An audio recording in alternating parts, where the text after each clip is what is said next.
Salut, c'est Mélane. J'ai le plaisir de vous retrouver en vidéo cette fois pour vous présenter ma palle du Pumpkin Autumn Challenge qui arrive. Vous connaissez, j'espère, la créatrice de ce challenge, donc Guimauze. Je vous mettrai sa chaîne en barre d'infos et les vidéos qu'elle a sorties là récemment pour la présentation de ce challenge.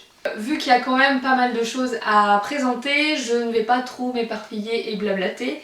Et donc j'ai tout de noté dans mon petit cahier, donc on va essayer de commencer assez vite. Le Pumpkin Autumn Challenge, c'est un challenge que j'aime énormément, voire c'est le challenge, the challenge que je fais sur l'année, même si j'en fais plusieurs, c'est vraiment mon préféré. Pourquoi? Peut-être par les thématiques qui sont présentes. Tout ce qui est l'atmosphère, les livres d'horreur, les livres qui font un peu peur, les livres avec des atmosphères particulières, c'est vraiment mon truc. Donc c'est sûrement pour ça que j'aime ce challenge. En plus j'aime bien l'automne, c'est le moment où tu te remets un peu cosy quoi, et moi j'adore ça, donc voilà. Donc on va commencer avec le premier menu qui s'appelle Automne frissonnant. Et la première sous-catégorie, tu galères. Wouh. Donc première catégorie qui s'appelle Je suis Médée, vieux crocodile. Donc il faut choisir un livre avec les mots-clés trahison, thriller, policier, horreur. J'ai choisi un livre assez connu quand même.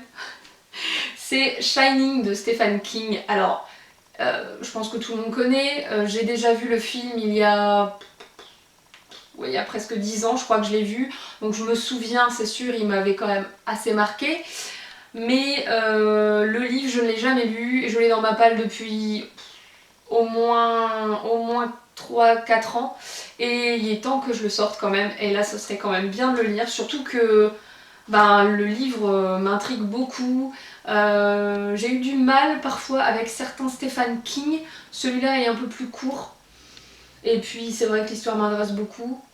Je me dis, on va tester, on verra bien.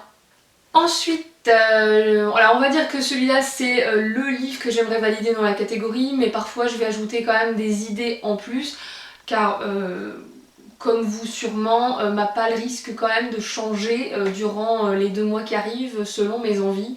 Voilà, là c'est quand même une liste que j'espère je vais taper dedans quoi, mais peut-être qu'il y aura des changements, peut-être qu'il y aura des choses qui vont s'ajouter, des autres idées. Voilà, je n'ai pas une palle fixe. Donc j'ai rajouté quand même au cas où un e-book qui est Ashwood de C.J. Malarski. Voilà, c'est pareil, ça a l'air un petit peu flippant, ça parle d'asile, etc.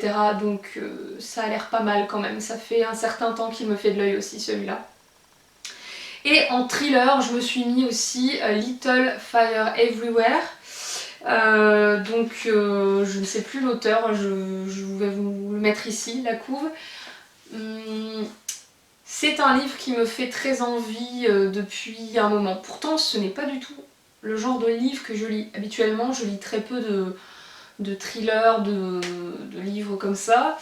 Mais là, je sais pas pourquoi, ça m'attire. Peut-être parce qu'il a eu beaucoup d'avis positifs, ce livre, et qu'en plus, il est adapté en série. Donc voilà, je vais tester. Deuxième sous-catégorie, ça s'appelle Les chimères de la sylve rouge. Et il faut choisir un livre gothique, macabre, vampire, créature de la nuit. J'ai choisi Rebecca King, tome 1, Traqué, de Cassandra O'Donnell. C'est un livre que j'ai depuis pas mal de temps dans ma palle, que j'avais pris d'occasion. Donc voilà, c'est évidemment un livre... comment ils appellent ça? Mince. Ah mince. Ah c'est ça, urban fantasy, c'est ça le terme que je cherchais. C'est de l'urban fantasy, donc avec sorcières, vampires, démons, etc. J'en ai vu énormément de bien sur YouTube, etc. Donc je vais tester. Pareil, c'est pas le genre de lecture que je lis, mais pourquoi pas. En tout cas, ça m'a l'air pas mal quand même. La troisième sous-catégorie, ça s'appelle Les supplices de la belladone. Et là, il fallait choisir un livre avec une couverture noire. Donc j'en ai deux que je n'ai pas en physique, que je compte m'acheter. Donc c'est Nice House de Leigh Bardugo, qui est sorti là fin août et qui me fait très très envie depuis pas mal de temps, donc depuis longtemps vu qu'il est sorti en VO depuis un moment quand même. Donc je vous mets pas tous les résumés et celui-là j'aurais du mal à vous le résumer, donc je vous laisserai aller voir sur internet si ça vous intéresse. Et le deuxième c'est Imaginary Friend de... Comment il s'appelle? J'en ai un autre de lui. Stéphane Chbosky. Stéphane Chbosky, qui avait écrit Le Monde de Charlie, mais là apparemment c'est un livre quand même un peu plus frisson. La deuxième catégorie, ça s'appelle Automne, douceur de vivre. Je sais pas pourquoi, ça me fait penser aux Inconnus. Peut-être je dis une connerie.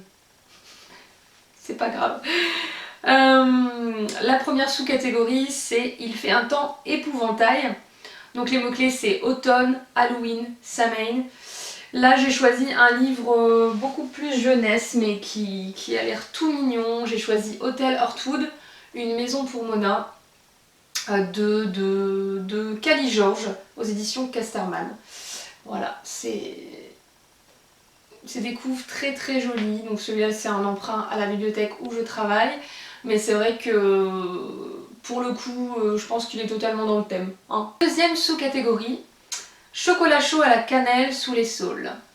Ça donne envie quand même. Donc les mots-clés c'est enfance, feel good, cocooning, anthropomorphisme, je vais y arriver. Automne, une saison chez les sorcières, donc aux éditions Lumignon. Et c'est de Anaïs Goldenberg. Voilà, pareil, là c'est dans le thème, je pense. Et donc c'est très très court, mais c'est illustré, c'est vraiment très très beau. Voilà, je sais pas si vous allez voir grand chose, mais hop. Voilà un peu comment ça se présente, ça a l'air très très cool. Et j'adore ces éditions là et si vraiment j'aime bien, ben je continuerai à lire parce qu'il y en a pour toutes les saisons. Troisième sous-catégorie, alors ça m'a fait rire, alors j'ai pas eu toutes les rêves de Guimauve, mais là ça s'appelle Fafnir ton assiette sinon pas de piécettes. Je sais pas du tout d'où ça sort, si vous le savez dites-le moi en commentaire, je sais pas, elle a dit en vidéo qu'il y avait plein de refs. J'ai pas tout trouvé, clairement. Donc voilà. Les mots-clés, donc c'est créatures légendaires, fantastiques, féerie et contes. Donc là, clairement, d'ailleurs j'ai oublié de le sortir, il est juste derrière moi. En fait, j'essaye cette année de faire baisser ma palle, mais en même temps prendre des livres qui sont depuis longtemps dans ma bibliothèque et que je n'ai pas lus. Et du coup, j'aimerais bien remédier un petit peu à ça. Donc un livre que j'ai depuis très très longtemps, n'est-ce pas, qui s'appelle Les Chroniques de Spiderwick. Donc c'est l'intégrale, je crois qu'il est plus édité dans cette édition là, donc j'avais trouvé très très joli à l'époque. Je pense pas que c'est encore édité comme ça chez Pocket Jeunesse. Donc c'est de Tony Dieter Lizzi et Holly Black. Voilà. Très très jolie couverture, pareil, ambiance automnale, nickel. Donc là, effectivement, je pense que c'est assez connu, Spiderwick, c'est... clairement, ça parle de créatures fantastiques, de fées, avec des enfants qui vont découvrir un monde caché, donc voilà. Ensuite, donc, toujours ce menu, donc, qui est la quatrième catégorie. Tu vas y arriver, Mélane. Donc ça s'appelle A Window to the Past et là les mots-clés c'est sorcier, sorcière, SFFF, magie, nostalgie. Donc là j'en ai choisi deux, dont un sûr parce que ça va être le livre que je vais lire en premier. C'est Le Puits de l'Ascension de Brandon Sanderson, donc c'est un tome 2.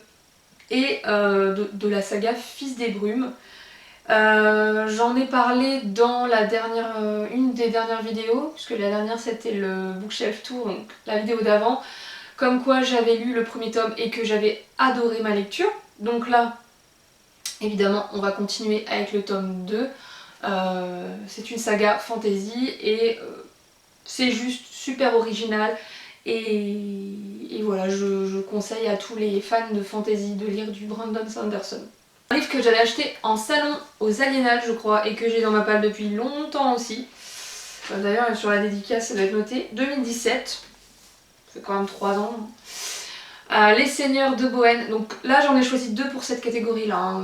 On va dire que celui-là, si j'arrive à le lire, c'est du bonus parce que c'est quand même aussi une pavasse. Donc Les Seigneurs de Bohême d'Estelle Faye aux éditions Critiques. Voilà, je me l'étais fait dédicacer là-bas et il me faisait très très envie. Mon copain l'a lu et moi, toujours pas. Voilà. Donc pareil, c'est de la fantaisie. Je vous fais pas le résumé, si ça vous intéresse, n'hésitez pas à aller voir sur internet. Ensuite, dernier menu, on a l'automne des enchanteresses avec première catégorie, les rêves d'aurore. Donc les mots-clés c'est LGBT, militantisme, etc. J'ai choisi Loveless d'Alice Oseman, qui est son dernier roman qui est sorti en juin ou en juillet, je sais plus, mais j'ai sauté dessus. Donc là c'est la version en anglais, la VO. Je ne sais pas si ça va sortir en français. Je sais que il y en a 2 qui ont été publiés en français, c'est Silence Radio et Solitaire. Est-ce qu'ils vont éditer les autres? J'espère. Qui vont publier les autres, j'espère. Là, ça va parler en l'occurrence d'une héroïne qui est asexuelle, aromantique. Voilà. Et comme d'habitude, les romans d'Alice Oseman, j'adore. Il y a de la diversité, on apprend plein de choses. Et souvent, les personnages sont très attachants et le roman se lit vraiment tout seul. Et elle a vraiment un talent, je trouve, pour... je sais pas, pour parler de notre société et nous mettre des personnages qui nous font vraiment passer par plein d'émotions. Enfin, en tout cas, c'est ce que moi je ressens quand je lis ces romans. Et ces BD avec Heartstopper. Deuxième sous-catégorie, ça s'appelle Sarah Bernhardt, Monstre sacré. Et là, les mots-clés, c'est dramaturgie, théâtre, art.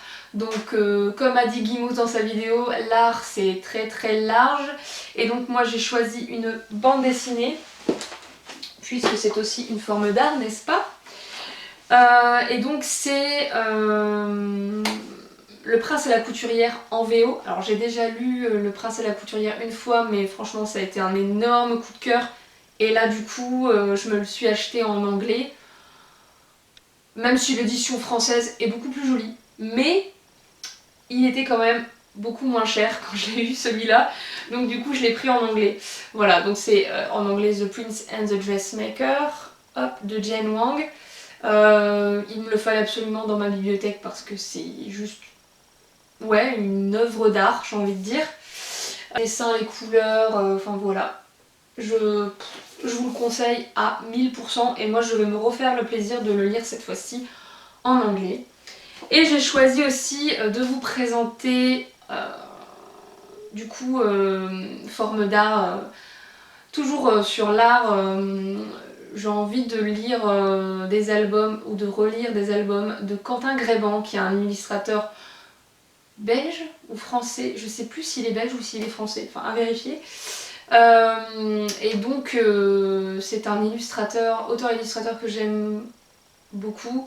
Et là récemment il a sorti l'album Amoureux avec en autrice Hélène Delforge si je dis pas de bêtises. Et c'est juste mais... moi je l'ai reçu à la bibliothèque, je l'avais commandé. Cet album est... j'ai pas de mots.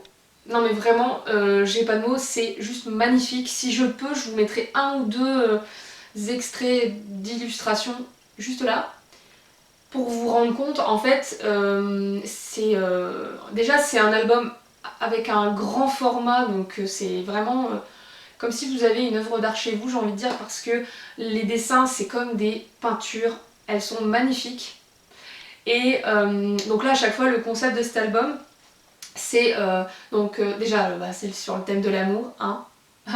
Oui, et du coup, donc à chaque fois, il y a la grande illustration d'un côté, le texte et un texte qui correspond à l'image. Donc tous les textes sont indépendants en fait. C'est un peu comme des poèmes, même si c'est pas vraiment des poèmes.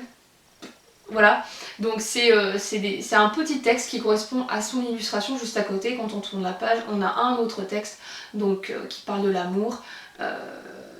Et qui va être illustré toujours par une magnifique illustration. Voilà, je le conseille aussi, je trouve que c'est un magnifique cadeau. Et moi je compte justement me faire un cadeau à moi-même et me l'offrir parce que clairement, même le texte est magnifique. Vraiment, si je trouve un extrait, voilà. Je vais peut-être même faire une vidéo spéciale Quentin Grébant voilà, pour vous en montrer d'autres. Il en a fait un autre avec cette autrice donc, qui s'appelle Maman. Celui-là, je ne l'ai jamais vu, je ne l'ai jamais lu.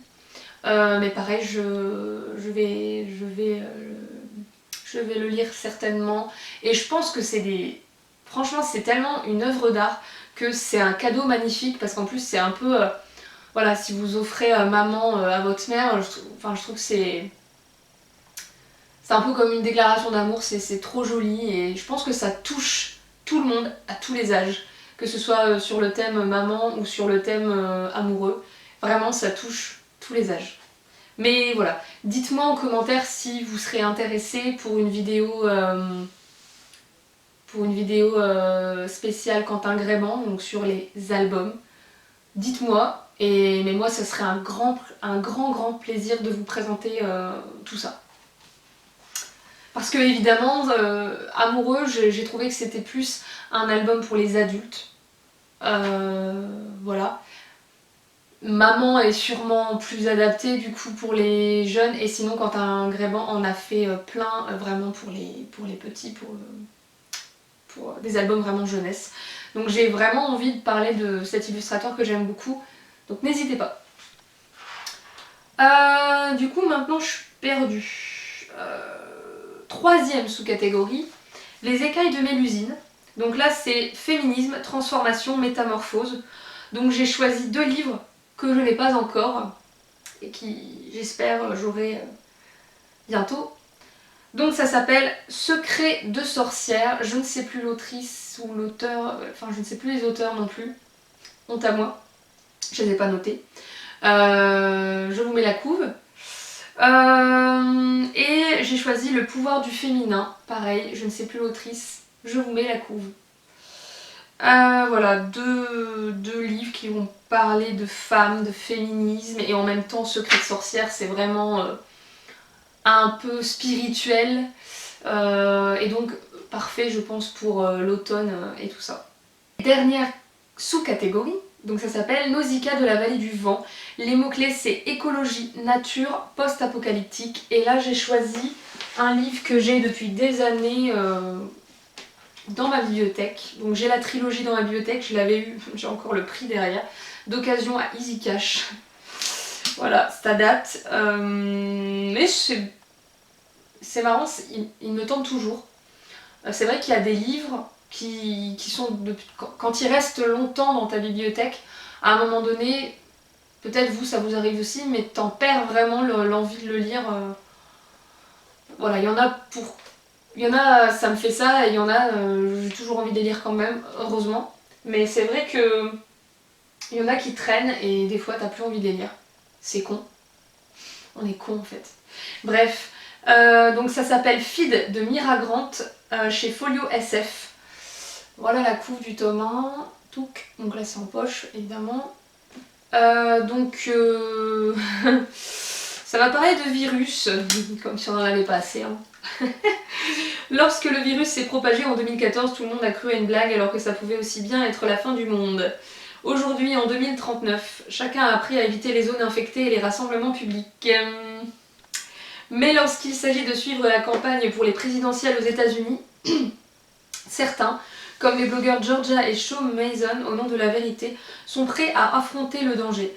Les meetings, les hordes de journalistes et d'agents chargés d'assurer la sécurité des candidats. Autant de risques de se retrouver en présence d'un infecté face à face avec un zombie. Feed est à la fois un roman d'horreur, une fable grinçante sur le journalisme et la politique, une ode à la culture geek, un thriller conspirationniste haletant. Tout ça quand même. Et bien plus encore. Voilà, j'avais vu des bons avis. Le post-apocalyptique, c'est un peu aussi mon délire. Voilà, j'en lis beaucoup. Donc, il faudrait peut-être quand même que je le sorte de ma palle. Vous en pensez quoi? Alors, oui, j'avais aussi envie de lire Cleanlands de Sam Egan et... Oh mon dieu, la honte, j'ai oublié le nom de l'acteur. Bref, c'est deux acteurs d'Outlander qui en fait ont fait le projet donc d'un road trip en Écosse pour explorer. Et en fait, ils en ont fait un livre qui me fait très envie, mais je crois qu'il sort que début novembre. Donc je le lirai sûrement, évidemment, mais du coup je sais pas s'il rentrera dans le challenge, on verra bien. Mais voilà, si ça vous intéresse, si vous ne saviez pas, Sam Egan et je ne sais plus son nom, qui joue Dougal dans la série, sortent un livre. Et d'ailleurs ils vont sortir aussi une série TV documentaire justement sur leur road trip, il me semble, sur la chaîne Stars. Donc j'attends de voir parce que franchement, bon, j'adore l'Écosse. J'ai très envie de voir leur road trip. Et en plus, ces deux acteurs que j'aime bien et qui, à deux, parce que j'ai vu la bande-annonce, si vous voulez, je vous mettrai le... Je galère à faire mes phrases en fait. Ouh je vous mettrai la bande-annonce de la série TV. Voilà, donc il y aura la série et le livre qui va sortir. Voilà, je vous mettrai si je les trouve tout ça dans la barre d'infos.